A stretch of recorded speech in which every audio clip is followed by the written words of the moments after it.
What's going on, everybody? So it is a day before most places will be doing some openings on this.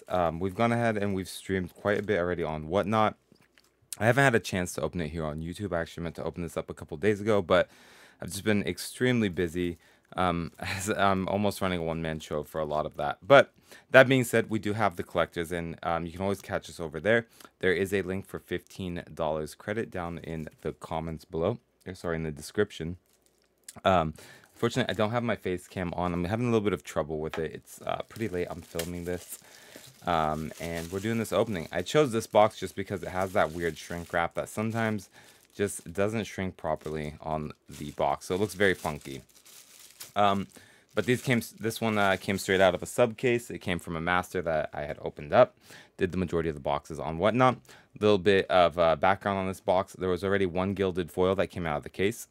We opened up a second box. No gilded foil came out of that. You see roughly about 2 gilded foils per sub case. Sub case is 6 boxes. So in case you guys are wondering about that. How do I feel about the set so far? I like it. I don't think it's a terrible set. I think there's a lot of cool cards. The CMC of the set seems fairly low for the most part. And I think there's some really cool effects outside of the fact that a lot of stuff is tribal, or I guess as Wizards would call it now, kindred. But I don't think it makes the set bad. And I think a lot of people, there's very mixed emotions. I think people are either on the side of it being, it's kind of like love-hate is what I'm sensing right now with the set. So another weird thing that I noticed, so we've opened up now 43 collector boxes over the last few days, and special guests don't come out of every single box. That was one thing I noticed right away, and that's a kind of a change for collectors compared to what it used to be. These are Japanese printed, so you're going to see the rares come out of the front side as well. So what I'm going to do here is you get 5 rares out of the pack, with your token card being in the front again, because these are Japanese printed. So I'm going to try and set this up in a way where it's easy to track everything. So there it is. You get our fish tokens. The tokens are really nice in this set. So there's our fish. And then we're getting our iridescent vine lasher there token. So I'm going to set the tokens aside right here, kind of off screen. And then we'll go ahead and do our rares. So first one's going to be this is going to be kind of like our full art foil rare. Then we're going to get to Fairy Time Raveler. So this is like our showcase, or our borderless frame, non-foil. This slot is almost always non-foil. Then we're going to get our showcase foil here from the main set. Then you're going to get your commander card. So Evercoat Urison here. And then you're going to get your standard frame rare foil here. And then from there, you're going to go into your commons and uncommons. And if you don't know, I'm going to keep track of it here on the video. You do get snow-covered lands are the lowest pull rate. So here is, or sorry, I shouldn't say snow, but the winter lands. So this is a swamp in the winter. So this is roughly a 10% pull rate. And then you go into your commons, uncommons here. So Heart Hero, I'll go through these a little bit slow to start. Daring, Short Bow, Persistent Marsh Stalker, Into a Cindering Cutthroat, Longstalk Brawl, Steam Path Charger, a Runaway Together, so reprint there, and a Ravine Raider. So those are our commons, uncommons for the box here.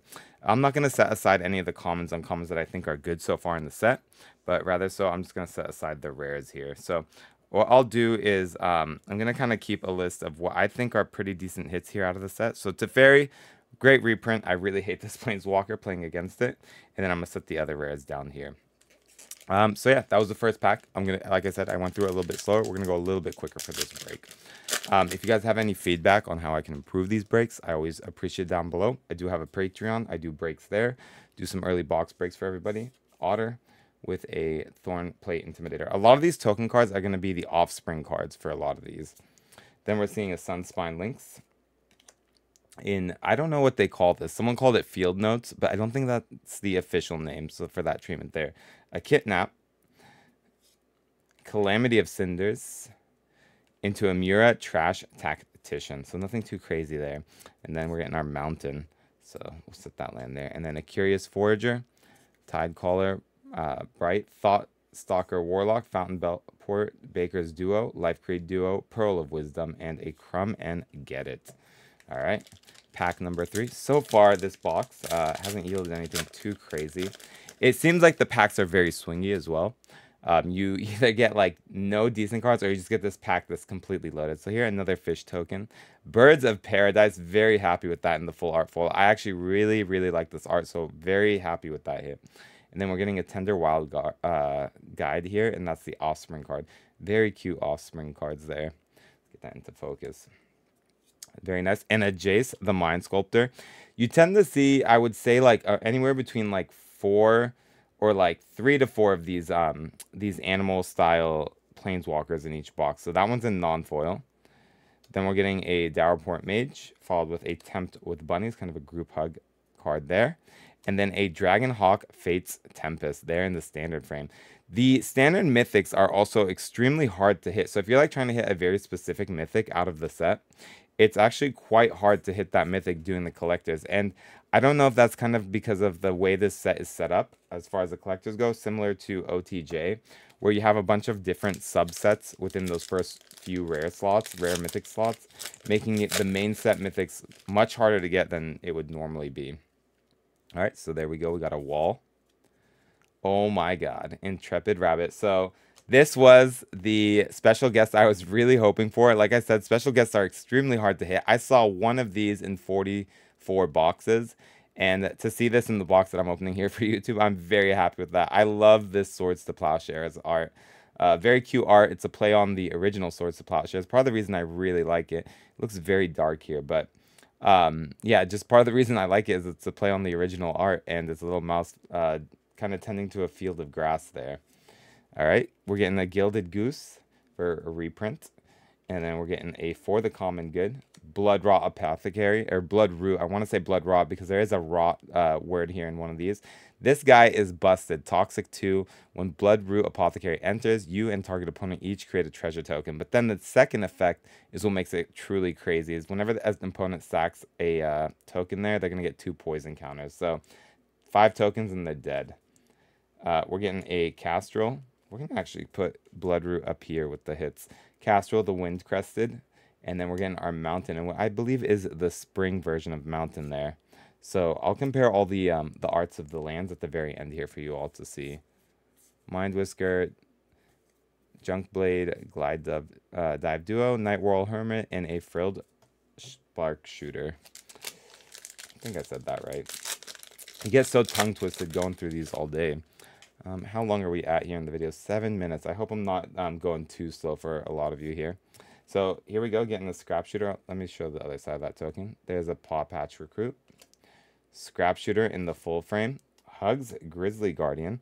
We're going to stick him up here. I don't think Hugs is going to do too well in the long term. Kind of expensive for the effects he gets, but we'll see how he fares. Valley Flamecaller. Sword of the Squeak. Very cool token sword card. I think I'm going to try and stick this into Azlask, just see how it goes. I know the second effect isn't going to affect Azlask, but I do run a lot of enchantments that make all other creatures all creature types. And then we're getting, there it is, the Valley Rockcaller. So whenever Valley Rockcaller attacks, each opponent loses X life and gains X life, where X is the number of other squirrels, bats, lizards, and rats you control. Very crazy effect for a 2-drop. And I think this can go absolutely nuts in like a Chatterfang deck. So I think that is a hit in my opinion. And then we're getting our Swamp there in foil. Alright, and then we're getting our commons, uncommons. Parting Gust, Bumbleflower's Sharepot, a Gate, Intrepid Rabbit, and a Dazzling Denial. So yeah, I don't know. What do you guys, let me know in the comments below. What do you guys think of the flavor of this set? What do you think of the longevity of it?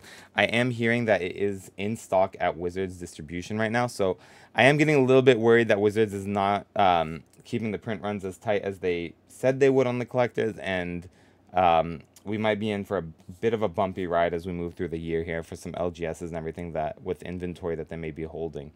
Camellia the Seed Miser. Getting a Narset. Parter of Veils. So there we go. That's a third Planeswalker, as I said. Emberheart Challenger. Great rare out of the set. It's a red and 1 pip. You have Ace, Prowess, and Valiant. Then we get Steelbur Champion and a Fecund Green Shell there.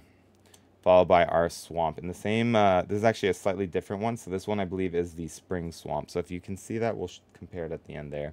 Vine Creep Mentor, Feed the Cycle, Spell Gyre, Rest, Bark Form, conduct electricity, sonar strike, in our early winter. Really hoping to make it out to a pre-release here, but it is a bit hard with my work schedule, so we will see. I do think this will be an absolutely fun set to do on pre-release. And we're getting a Liliana of the Dark Realms in full art foil. Very, very happy with that one as well. So there's our 4th Planeswalker. As I said, you're usually seeing about 3 to 4 per set. And then a Helga Skittish Seer in the showcase. Very, very nice card there. My buddy's actually looking for this, so happy to hit that. I'm going to see if he needs it. Wick the World Mind. He wants to build that as a commander. Getting the Odd Acorn Gang. This is from the commander set, so I believe it's one of the face commanders, if I'm remembering correctly, and a Sunspine links in the standard frame. So we did hit this in the showcase there. And then we're getting our forest. And then let's go through our commons and commons really quick. Might of the Meek, Mind Spiral. There's that. So 4 packs left after this one. So far, this has been a great box. We'll see if we hit a gilded. I really just want to be able to show you guys that all on camera. It looks absolutely phenomenal. So there's a food token and a Rush Shield Rampager. Festival of Embers. It will always come in the front slot as well. So the gilded will appear in the front slot where the biggest hit would normally appear. So Birds, a second Birds of Paradise. A great hit there. Coiling Rebirth. I know the value on Birds has just plummeted ever since it's gone so many reprints, but I love the art out of this set. Trail Tracker and a Kitsa Otterball Elite there. Nice hit there in the regular frame foil. Moonrise Cleric, Dire Sight, Sky Skipper, Sazakap, and Wax Wayne Witness. Alright, on to kind of the last third of the box here. And I apologize, this video is going a little bit longer than I had hoped. Quain in foil there in the new art. And a little Warren War Leader. Look at that cute token there. There's Quain. And we have Starfall Invocation. People are saying Starfall Invocation is a super busted card. I don't know if I'm sold on it quite yet, but you guys let me know what you think down below. Azure Beastbinder, Arthur, Marigold Knight, and I believe this is another commander for the commander set there. And then a Lunar Convocation. Followed by our Swamp, looks like in the autumn form. So, set that there. Peerless Recycling, Hoarder, Bone Scythe, Lilypad Village, Sun Shower Druid, Pawn Prophet, Seed Pod, Squire, Thornplate Intimidator, and a Finch Formation. Alright. Try to keep this video under 15 minutes. That's the goal. We can do it. Easy. Alright. Bat. We have a Thorn Vault Forager. We have our Camellia, the Seed Miser, in a non-foil layer showcase. Wishing Well. Rolling Hamsphere. And a Kidnap in foil. Followed by our Swamp, and then going on to our rares, uncommons, and commons. One card I really want out of this is Rotten Mouth, and I really want Eulage. Eulage? I don't know how you say it properly, but the serpent guy that is a 3 blue and 1, and he basically, his power and toughness are the size of the land. So here we go. We have a mythic coming up here. Oh my god. You ask and you shall receive. Rotten Mouth in the foil. So there's the other side of that token. Very, very happy with this hit here. So that's in foil, Rotten Mouth. I think this card can be potentially pretty disgusting. But this is the nicest version of it, and it's in the foil. So kind of with the field notes on the side there and the showcase treatment. Absolutely pops in the foil version as well. They actually did spot foiling here, if you can't tell. So the serpent itself is not foiled, while the rest of the card is foiled. And then we're getting a Storm Splitter as well in the showcase there. So our second mythic. So like I said, these packs are very swingy. It's like a pack can have nothing, and then another pack can just be absolutely loaded. So Mabel, Heir to Cragflame. And then it's Insatiable Herbivore, followed by Dawn's Truce. Seems like another card that everyone is really after is Valen Haymaker. I did not see a single one in the anime treatment today. Nor did I see one the other day, actually. So in quite a few packs, we didn't see it. So last pack here. Let's see if we can get this gilded. I don't think we'll end up getting it, which is completely all right. We're going to do one more box break here for YouTube. We'll see if we get it there. But let me know what you guys thought of the box break and if I can do anything to improve. Fountain Port. Another thing I just realized is we did not get a 3-tree city. So Very bummed that we did not get that. And then Dark Star Augur. Also, I wanted a Dark Star Augur, but unfortunately I did not see one of those. So Fountain Port, this is a great land here, utility land. I think it can go into, for example, like my Zul'Adok deck would be a great addition there. Oh my gosh, every time I say I'd like a card, I just end up getting it. And this is actually in the winter version. So if you don't know, Three Tree City actually can come in winter, autumn, spring, and summer. The winter being the rarest of them. And I actually, in the 44 boxes I opened over on Whatnot, only saw this once in this art style for the foil for winter. The most common one was autumn, autumn and foil. And then summer being the next rarest. And then I think after that, spring was... I did not see a single spring one in foil as well. So spring and winter seem to be the two rarest. In the spring version, you'll see flowers on the tree. Autumn, it's more grayed out. And in the summer version, the tree is green. Dream, Dew, Entrancer. Communal Brewing. And finishing it off with a Festival of Embers. And here we go into the plains. So I'm going to compare some of these lands here for you guys just so you can see the difference side by side real quick before we end the video. And I apologize, like I said, about the video being a bit longer than I would typically do, but I did want to go through this slow. The art is very, very nice in this set, and I thought that maybe we could take a little bit more time in the opening to appreciate it. I think it's one of the standout things of this set, not particularly the mechanics themselves. Although there are very, very cool mechanics in this set, I do think Wizards did knock it out of the park with the art. So here we go. So what I'll do is let's put the cards next to each other. So we only have 3 swamps. So let's go ahead and set the swamps here. Swamp, or 4 swamps. And as you guys see here, I only ended up hitting one of the lands in winter. So here's the winter swamp. Then you have here, this one's in spring. We have the autumn version. And then, you know, to be honest, yeah, so this is spring, these two, and then we have autumn. So those are the swamps there. The summers seem to always have like fire going off. So this one I believe is the autumn version of the plains. Then we have our forest, which I believe that is in the autumn. We have here our spring version because it has flowers. And then, oh, we actually had one other swamp that I didn't add there. But you guys get the gist. So there is our forest.